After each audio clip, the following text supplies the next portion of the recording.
একটা কথা বলি তোমায়। 100টা বলো, শুনবো। আমি কি সত্যি তোমার বিয়ে করাবো? ওটা পুতুল খেলা ছিল না তো?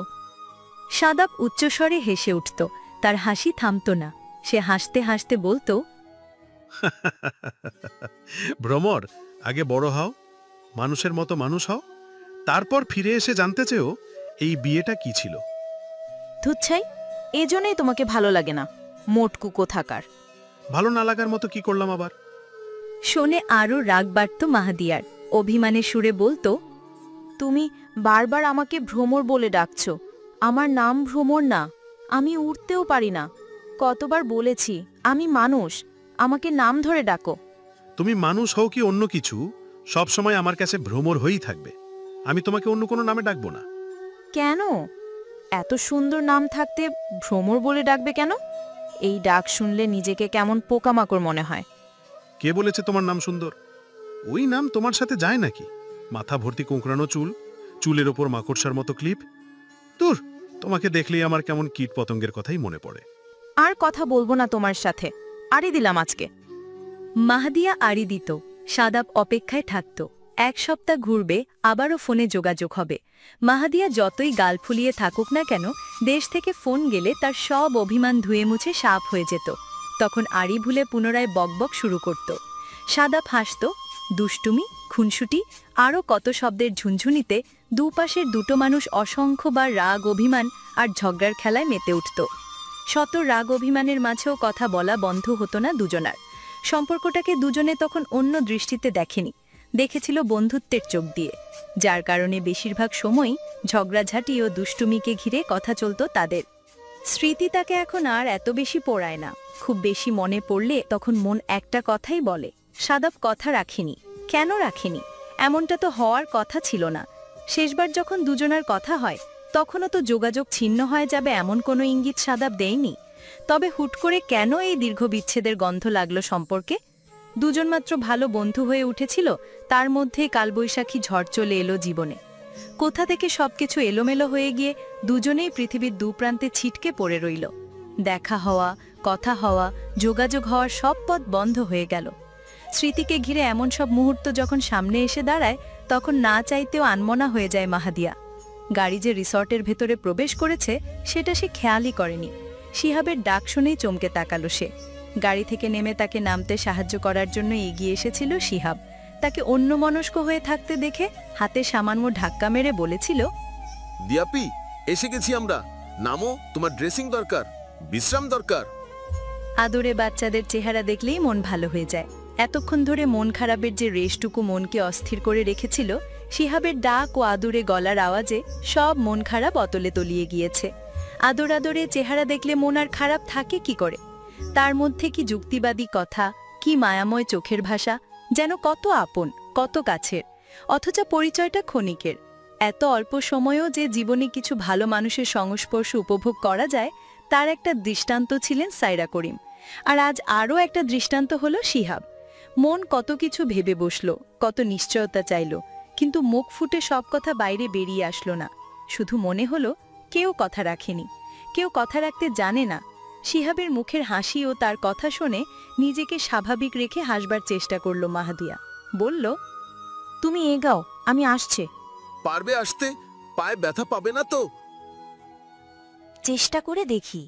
বারবার অন্যের কাঁধে ভর দিয়ে চলা উচিত হবে না। নিজেকে কেমন যেন বোঝা মনে হয়। ভয় পেও না তুমি, আমি একা পথ চলতে জানি।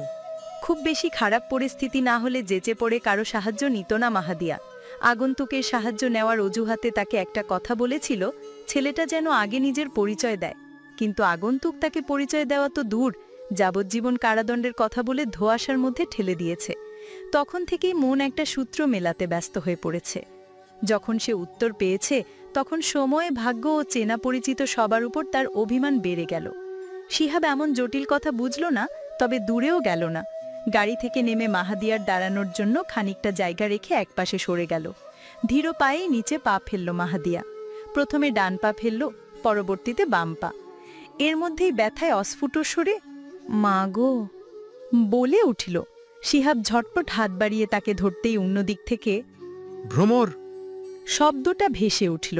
পরক্ষণেই অন্য হাতটা শক্ত করে ধরে রাখল সাদাব। মাহাদিয়া চোখ তুলে সাদাবের দিকে তাকালো, ধরে রাখা হাতের দিকেও তাকালো। ঠোঁট চেপে নিজেকে নিয়ন্ত্রণ করার সর্বোচ্চ চেষ্টা করেও ব্যর্থ হল। এত বছরের অপেক্ষার অবসান ঘটল কেবল একটা শব্দ ও একটা নামে। কিন্তু মনের ভেতরটা ক্রমান্বয়ে দুমড়ো মুচড়ে যেতে লাগল। আলগোছে নিজের হাতটা ছাড়িয়ে নিল অভিমানী মেয়েটা।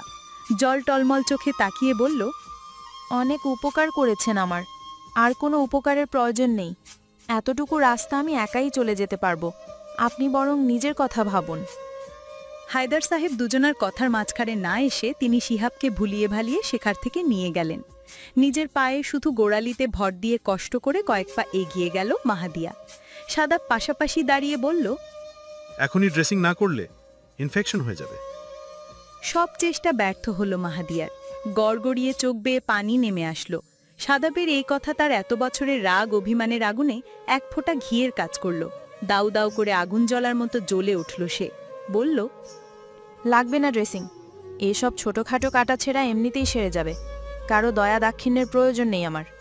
ভ্রমর, বোঝার চেষ্টা করো, সামান্য জায়গা থেকেই অনেক বড় ক্ষতি হয়ে যায়। হোক, তাতে আপনার কি? সাদাব জবাব দিতে পারল না।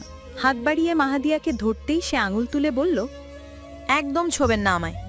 ঠিকমতো হাঁটতেও পারছে না মাহাদিয়া, তাও গোড়ালির সাহায্যে কয়েক পা এগিয়ে গিয়েছে। সাদাবের ওপর রাগ থেকেই নিজের ওপর চাবুক চালাচ্ছে বেশি। এই ছেলেটা কথা দিয়ে কথা রাখেনি। বলেছিল যোগাযোগ থাকবে, সব সময় কথা হবে, কিন্তু কিছুই হয়নি। সম্পর্কটাকে সে অস্বীকার করতে সে পালিয়ে পালিয়ে বেড়াচ্ছে। এই সম্পর্ক তো তার কাছেও ভুল মনে হয়েছিল, এখনো হয়।